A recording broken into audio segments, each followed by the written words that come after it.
I mean, if you ask someone to sit for 5 minutes and think, okay, well, what mistakes have you made in your life? It's like, that'll come up pretty quickly. And you can even ask people, well, what terrible, unforgivable mistakes have you made in your life? It's like, yeah, well, we know about those too.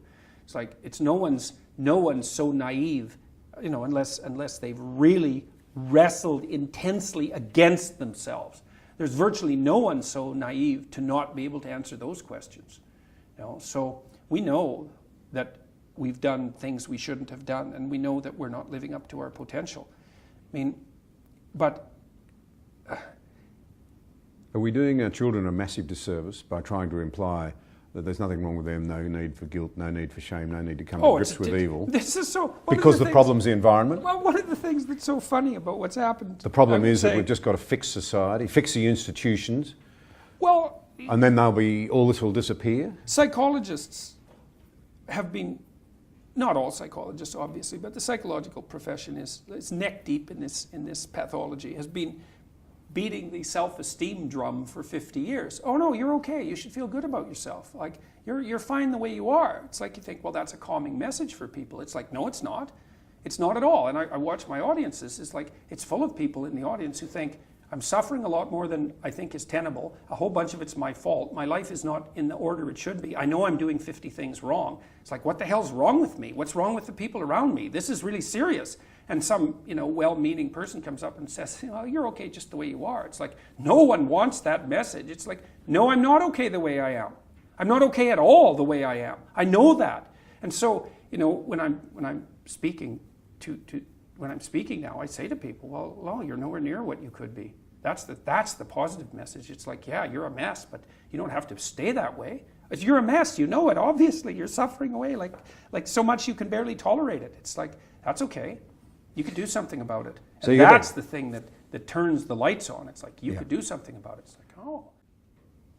I had a client at one point who was an unbelievably naive person. You cannot overestimate her naivety, no matter how hard you tried. Her parents taught her that adults were angels, literally. And she believed that in a strange sense. When I met her, she was in her 20s. And she had this extraordinarily naive view of people and had been hurt. And if you're very naive and you've been hurt by someone, you often disintegrate because it blows your world apart, and that's what had happened to her. And I said, she had a university degree, and I said, well, look, like in the liberal arts, I said, didn't you read any history? And she said, well, yeah. And I said, well, didn't that disturb the whole adults are angels hypothesis? And she said, well, I read it, but I just compartmentalized it. Yeah. And that gave me the key to what was wrong with her, and we successfully dealt with it. But I had her to begin her process of cure, oddly enough, because she had to understand malevolence, because she had been touched by it, right? She had to understand it because her naive worldview had been shattered by the hand of malevolence.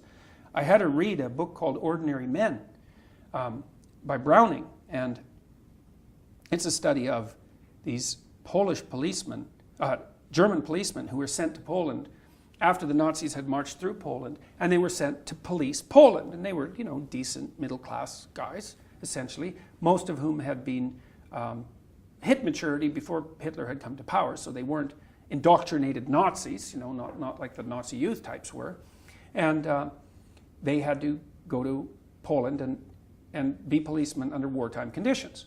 And they had a very humane commander, and he told all of them that they were going to have to do things that would be far more brutal in all likelihood than they were normally prepared to do in their role as non-military policemen, but that they could go back to their old job if they wanted to. So it wasn't top-down enforcement of an authoritarian ethos. And Browning documents their transformation from the guy next door, you know, the policeman next door, into people who were taking naked pregnant women out into fields and shooting them in the back of the head. And it's a brutal book because, well, these men, it's like, it just ruined them to do that to themselves. They were physically ill during the process of transformation, you know, and he does a very good job of documenting how an ordinary person transforms into a Nazi murderer. And I had to read that. I said, but don't you compartmentalize it. This is about you, right? This isn't about someone else. When you read history, you think, well, that's about someone else. It's like, unless maybe you're a victim and you identify with the victims. It's a very rare person who reads history and identifies with the perpetrators. But unless you read history and identify with the perpetrators, then you don't understand history at all. And so who wants to understand that? And I get my students, I said, look, I've told them this for 30 years. Here's something you have to understand.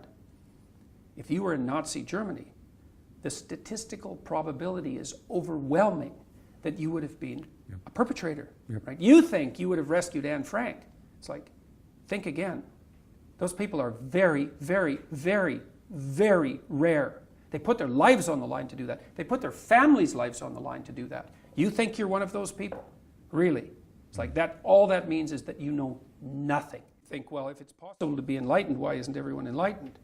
It's like, well, you don't get to paradise, you don't get to heaven without harrowing hell first, right? And who's going to do that? Like, that's a terrible thing to do. It isn't even clear that you can survive it.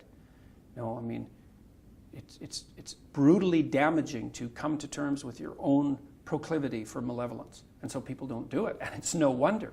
But the funny thing is, and this is also something that I think that people who've been watching my lectures have been attracted by, especially the young men. It's like, until you understand that you're a monster, until perhaps you even develop that as a capacity, you don't have the moral force to do good. And so not only is that descent to begin with necessary to scare you straight, right, to make you understand what exactly it is that you're dealing with, but you don't even have the strength of character to be good until you understand just exactly what sort of monster you can be. I have a rule in my book, Rule 5. Do not let your children do anything that makes you dislike them. Yeah, I read it. It's a meditation on the monstrousness of parents. It's like, don't underestimate yourself, your capability to ruin your children's lives. You let them act in a manner that makes you disapprove of them. You will take revenge on them in ways you cannot even imagine. And unless you understand that, you're not going to be careful enough as a parent, and you're not going to set proper boundaries. Don't let your children annoy you. It's a very bad idea. Now, that means that you should try to regulate your proclivity to be annoyed, and you should try to be civilized, and you should talk to your partner, your wife, or your husband about your oversensitivities and foolishnesses. But having said that, you need to know who the monster is, and it's you.